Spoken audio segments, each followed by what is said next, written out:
Any genital contact is not. Was that clear? Don't have sex, because you will get pregnant and die. Don't have sex in the missionary position. Don't have sex standing up. Just don't do it, promise? The first time I got my sex education, that was quite embarrassing.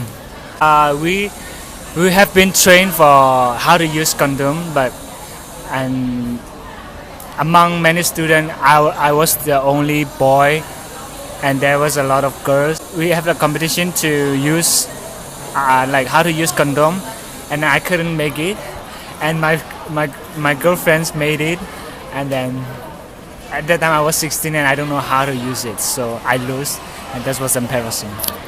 My first sex education it was in my high school.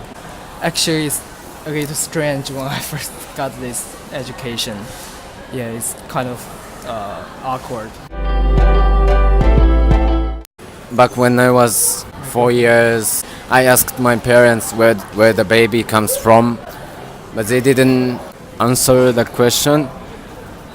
They said baby will be delivered by some birds from cold island, and then after that I became like 10, 12.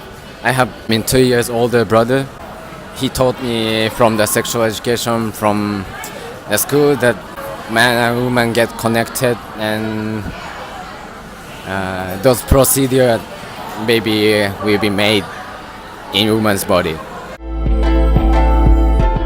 สำหรับการศึกษาที่เรียนมานะครับตอนม.ปลายก็เป็นโรงเรียนชายล้วนใช่ไหมก็สอนดีนะเพราะค่อนข้างเปิดเผยก็จะสอนอะไรที่เป็นแบบความจริงเลยที่ต้องเอามาใช้ในชีวิตประจำวันมีให้ลองใส่ถุงยางมีเอาพวกพยาบาลเข้ามาให้คำแนะนำน่าจะมีการสอนช้าเกินไปมั้งเหมือนผมก็เรียนตอนประมาณจริงจังก็ประมาณตอนม.ปลายแต่เด็กเดี๋ยวนี้มันรู้จักกันตั้งแต่ตอนประถมน่าจะสอนกันตั้งแต่ช่วงประถมปลายก็ป.4 ป.5 ป.6 Usually sex education is taught in 6th grade, but I think with the generation now it should be taught in 4th grade.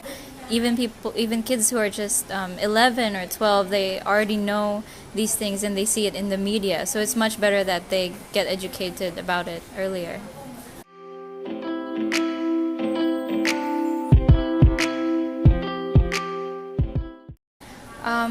For me personally, I would talk about abstinence because most of the time sex is seen as something for fun, but it can also leave a lot of emotional damage if you have sex with the wrong person. So I think it should be done at the right time and with the right person.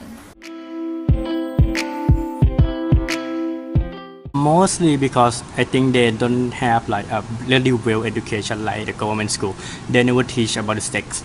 They just said like, no, we don't talk about it here because of culture, because of traditional. Like, it's not really good if you have a girlfriend or boyfriend during the high school. In my opinion, I think most of things is like we didn't give them the well education, so they don't know about it, and they just make it. Luckily, my like sex ed program did. It talked a lot about like the use of condoms, the use of like female diaphragms, and they actually like gave out free condoms and talked about also like birth control pills, which was great. And I think it's like important. It's probably one of the most necessary classes because like we always think of sex as being something taboo, but in reality it's really natural. So we might as well, show everybody ways in order how to protect themselves, not only from, maybe children, but from sexually transmitted diseases. I feel that's really important, and I think, I'm glad that my program explained it to me, what's possible. Now, here's the one thing that I think all programs fail at. They don't really talk about it, and because it's such a sensitive issue, and the whole thing about sexuality and the whole thing about discussing, what is quote-unquote normal is not really discussed. And, I believe, as many people do, that, no matter what gender or sexuality you find yourself in, there's no such thing as a wrong or right. It's all about just your feelings, and it's a natural inclination that you have. It can't be defined as something right or wrong. So I feel like it should be talked a lot about, about that topic, about sexuality and gender roles, and all these things need to be discussed, and need to be discussed in a way that allows everybody to feel like they're not weird. It should be they feel normal and accepted.